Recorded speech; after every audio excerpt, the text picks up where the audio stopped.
Welcome back, everybody, to the Freelance Teacher videocast. I'm Doug Marola. TheFreelanceTeacher.com is where you would start to see articles and help and some of what I can offer for you as a young person or a young adult in high school and or college. In terms of writing is really the main thing, but I try to talk as well with young people about certain taboos, certain things in the current day or in history or in the political, economic world that you're not really supposed to talk about, or words that you've been taught are bad. And one of those words comes up a lot in social media, especially lately, and when talking about history and economics and government, and that word is privatization, or to make something private. And you'll see people's visceral reactions, particularly, and I have to come at it from my angle as a public school teacher, particularly what I see on social media and other forms of mainstream media is the word privatization, and private is seen as bad. And I really think it's somewhat infantile, and I choose that word on purpose because when you think about what private means, it's no different than the fact that you own or you have your own house or apartment that you rent or you own, and you don't want someone to just barge in. It's your private space. It's yours. Okay? Not much argument about that. I don't think too many people would be against that and say, no, people should be able to just walk in whenever they feel like. I doubt that would be the case. And if someone were to think that way, that's just not acceptable. The other one is, well, someone has a business. Let's say they have a deli and a sandwich shop, and they sell, candies and Little Debbies and other things going on in the store, and that's their store. Can you break down the door when it's closed? Can you take stuff off the shelves because you feel like it? Or I'm hungry, make me a sandwich and I'm not going to pay. Can you do that? No, that's their store, and they're the owners of the store, and you have to, it's their property, it's their stuff. They bought it and they are now selling it to you. And it would be weird to think that, well, it's everybody's stuff, and the fact that it's a private store, the public can't just do with it as it sees fit. That's just understood. That's how it is. And that's private, right? That bodega down the street, that's private. That's that guy's or that woman's store, and you can't just do with it as you see fit. And that idea can get bigger. Like, you can have bigger stores. You can have a privatization of selling dry goods. And when you look at the histories of stores like Walmart or Target or Sears, they had stores and they grew, and that's privatization of the selling of goods to people. Who can sell them cheaper, who can sell them better, and you get incredibly efficient things. Online stores are the same thing. Do you sell something online better than the other person? Amazon sells everything. It shows up quickly, reliably, and as you ask for it, and at the right price. Right? Amazon is a publicly traded company, but it's not a public company. You can't just decide, well, you know what? Amazon, if it doesn't send me the thing I asked for in 8 hours, I'm going to close it down. You can't do that. It's not yours to do with as you wish. So these things, the word private is a way of increasing efficiency. And here's the interesting part. There are two parts that I'll finish off with. And one of them is that the private world, the people calling the shots are not wealthy big shots who want to make you do as they see fit. These monsters that you're taught about in school, these captains of industry that crush the regular person. They're not those people. The people who run large private industries, the people who call the shots are the customers. You get taught the reverse. You get taught that the good person is the person in government because they care about you and they're looking out for you and they're going to take care of you and they do your bidding. And the bad person is the CEO of ExxonMobil, or of Amazon or of Microsoft. And it's actually the opposite.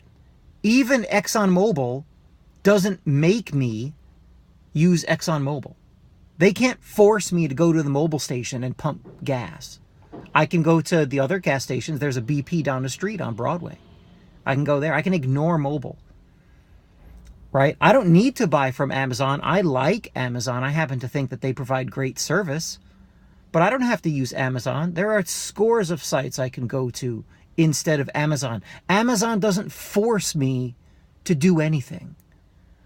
But guess who does force you to do things? Only government has a monopoly on force. If I don't want to pay taxes, well, tough. It doesn't matter how you justify it. It doesn't matter that you say, well, it's a social contract and it's the cost of an organized society and all these meaningless sayings that you're taught in school. But the government the government does force us to pay. If I don't pay taxes, I get put in a cage by force. Eventually, someone will track me down, and at the point of a gun or threats or both, they will take me and put me in a cage as a tax evader. Amazon can't do that. Not only do they not want to do that, Amazon and Exxon and Target, and I'm picking large corporations on purpose, right? I'm not saying Cora Hardware or Yucca Bistro, right? I'm picking Target, Amazon, ExxonMobil. They can't, won't, and don't force me to do anything. But the government does. And so you get, among many things that you're taught, you get taught the thing backwards. And my last point is a point I am stealing from Stefan Molyneux's podcast. He runs a site called Free Domain Radio. It's very good. And really all he does is talk in front of a camera and come up with great philosophical, political, and economic points. He's someone to look at as a model, actually, if you want to start speaking out and saying your opinion, whether you agree with me or him or not. But anyway, he came up with a point that it's almost infantile that people see private as bad. And he used this analogy, and I'll use it too. Like when you're young, you see private. Maybe it was Tom Woods, not Stefan Molyneux. I just want to give credit. So it was Woods or Molyneux. But when you remember when you were a kid and you saw private property, stay away or keep off. And it's almost like you've held on to that private is bad. Like I'm 10 years old and that property over there, that big open bit of grass, I want to play baseball on it, or I want to run through it and pick the flowers. And I can't because it's private. People who rail against the private sector and privatization of industry, it's almost like they're 10 years old again. And they can't fathom that, oh, it's private. Well, yeah, it is private. And those people who run a private industry are going to have to bow to the whims of regular people.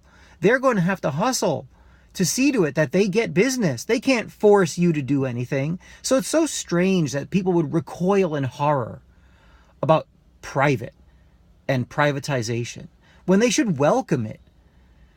And when you and young people get this, and some of my current and former students will recognize this stuff that I'm saying right now that I'll completely finish with, and that is that the private public debate is backwards to the extreme, right? You get taught A, and the reality is Z. You get taught everything backwards, and people wonder why, and students figure it out that, well, oh, that's right. We're in a government-sanctioned school with government employees. Why wouldn't we learn about the wonders of government, right? It makes sense. It's very logical. It's not right.